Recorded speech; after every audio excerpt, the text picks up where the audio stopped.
Motorola have had a pretty good run over the past few years after being taken over by Google and then Lenovo, releasing some great phones both in the budget and high-end range, pleasing almost all Android users with their stock skins and minimalist software tweaks. But how do the latest ones perform? Let's take a look. I have an interesting love for the Moto range of devices. Being an avid iPhone user for God knows how many years, I was intrigued by the Moto X style back in 2015 and took the plunge in moving from iOS to Android and purchased one of the premium models with 64 gigs of storage and the ebony wood backplate. At first it took me a while to get used to Android, but I soon picked it up with a little help from Harry, who had been using Android for quite some time. I quickly fell in love with the customization aspect of the OS and the freedom of not being shackled in the murky depths of the App Store. Okay, wait a minute, so you're thinking, hold on, isn't this a review of the Moto X Force? Well, yes it is, because an unfortunate drinking incident, totally not my fault by the way, I definitely blame the tequila, had caused me to rethink my current phone choice, and therein lies the Moto X Force. Motorola have stacked their latest phone, also labelled the Droid over in the States by the way, with some pretty impressive specs, making a great phone for many users. The phone retails for 499 quid on Motorola's Moto Maker website, but they currently have an offer on putting it at 479 quid for the 32 gig model and an extra £35 if you want the 64 gig. The main specs that were being boasted this time were the very capable Qualcomm Snapdragon 810 processor, which is a 2 GHz octa-core, something I really liked as I'd seen many reports of the 820 overheating, so I'm glad that wasn't in there. 3 gigs of LPDDR4 RAM with 64-bit access, a 21 megapixel camera that shoots in 4K, yes you heard me correctly, 4K, and it does look great, turbo power charging boasting up to 13 hours battery in 15-minute charge, water repellent advanced nano coating technology, and the real decider for me was the 3760 mAh battery, claiming to give you 48 hours of juice as well as wireless charging, and the one I could have done with on the previous model, what they call Moto Shatter Shield display, which is just fancy words for a shatterproof screen, something we can all agree I need. The unit itself is constructed of high quality metal around the edges with a textured power off and lock switch, as well as a volume rocker on the right hand side, a micro USB port on the bottom and a 3.5mm jack on the top of the phone, along with a micro SIM slot which also houses a micro SD card up to 2 TB. Of course, unless you can get your hands on a 2 TB SD card, you're stumped at around 200 gig for now. The aforementioned shatterproof screen houses a 5.4-inch AMOLED 1440p display, giving vibrant colours and deeper blacks, and also a screen which I believe is the sharpest display Motorola have ever produced. At the top left of the unit we have a front flash, and on the right a 5 megapixel wide angle lens camera, and in between the two we have the ear speaker. On the bottom of the screen there are 2 speakers, which unfortunately means no stereo sound, but I can vouch for their use as they're perfectly fine for non-audiophiles and normal use scenarios watching things like YouTube or listening to Spotify.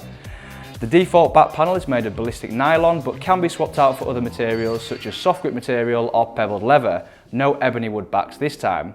I stuck with the grey ballistic nylon and I'm really glad I did. The material is very hard wearing, feels great in the hand and is nice and grippy, unlike the wood back I had on my old style, making it extremely slippy when in the palm of my hand. In the centre, on the rear of the phone, is the previously mentioned 21 megapixel 4K capable camera, along with dual LED flash and what has become an expected visual touch on the Moto range with a little indented M, which helps make it extra comfy when holding the phone to your ear. Overall, the phone is very sturdy, not flexing at all, and weighs in at 169 grams. I'm still to try out the shatterproof screen, not sure I want to do that just yet, maybe next time the tequila's out. The phone has all the usual sensors that you'd hope to have in a smartphone nowadays, including an accelerometer, GPS, gyroscope and proximity sensor, the latter of which I personally use all the time, as you can just wave your hand over the front of the screen to instantly see the time and any notifications you might have. Very handy. It supports 802.11 ABGN and AC Wi-Fi, NFC, Bluetooth 4.1. I've been using the phone as my daily driver now since June, and honestly I absolutely love it. As long as that shatterproof screen holds up, I'm pretty sure I'll be using it for a long time to come. The 48-hour battery life might be a little bit of an overstatement, but honestly if you want a phone that will just keep on chugging all day and all night, get this phone. I charge this every day and a half, maybe, although I am quite a heavy user and I reply regularly to emails as well as all the usual stuff. Thanks to the turbocharge, I decided to just have 2 Moto chargers, one at home, one at work, and when it runs a little bit low, plug it in for half an hour and it's charged to at least 80%. Because of this, it's definitely changed my charging habits, whereas before I would be charging my phone overnight, every night. Needless to say, I'm the one laughing when Pokemon Go has sucked all of my friends' battery life and I'm still catching my Magic Carp. Before I even moved to Android and coming from a clean, I'll give them that, iOS, I knew I wanted stock Android. I hate bloatware and I'm personally not a fan of Samsung's TouchWiz skin. I purely wanted my experience to be Android at its best. The Moto X Force doesn't disappoint. Coming stock with Android Lollipop with only one Moto app housing great functions such as Moto Assist, Actions, Voice and Display, and thankfully if I don't want it all I have to do is disable it and never again am I pestered by anything other than pure Android. Perfect. With the Qualcomm Snapdragon 810 under the hood, the Force is no slouch. Opening and closing apps is snappy and not once have I had the phone crash on me, something that regularly happened with my old style. In Geekbench 3, the Force conjured an almighty 1300 on the single core test, beating the Samsung Galaxy S6 and was only 591 points behind the HTC Nexus 9, which is an 8.9-inch tablet. On the multi-core score, it shoved out 4783, very impressive indeed, beating the Galaxy S6, OnePlus 2 and Nexus 9 again. It's worth mentioning I'm on the latest version of this phone, which as of now is Android Marshmallow, since Motorola gets the latest firmware updates fairly quickly.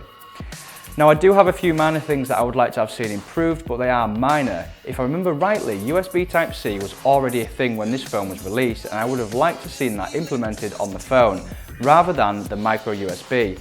And the only other point is the section below the screen where the two speakers are. I feel they could have made it a little bit shorter, making the phone overall a little shorter as well. Whether you're an iOS user in the market for switching sides or already batting for the green team and looking for an upgrade with upgradable storage, shatterproof screens and a hefty ass battery, don't look any further. This is my first phone review and I put everything into it, and it's purely because this phone is great and as of right now I don't want anything else. Hopefully I've helped one of you make a decision on picking your next phone, and if not, then take a look at the Moto Z, Motorola's modular smartphone due to drop at the back end of this year. Another product I'm really excited about. Guys, if you like the video, hit that like button or subscribe to the channel. Every like and every subscribe that we get spurs us on to make sure that our content is better and better. On the flip side, if you didn't enjoy the video, tell us why so we can do the right thing moving forward. Thanks for watching and we'll see you in the next video.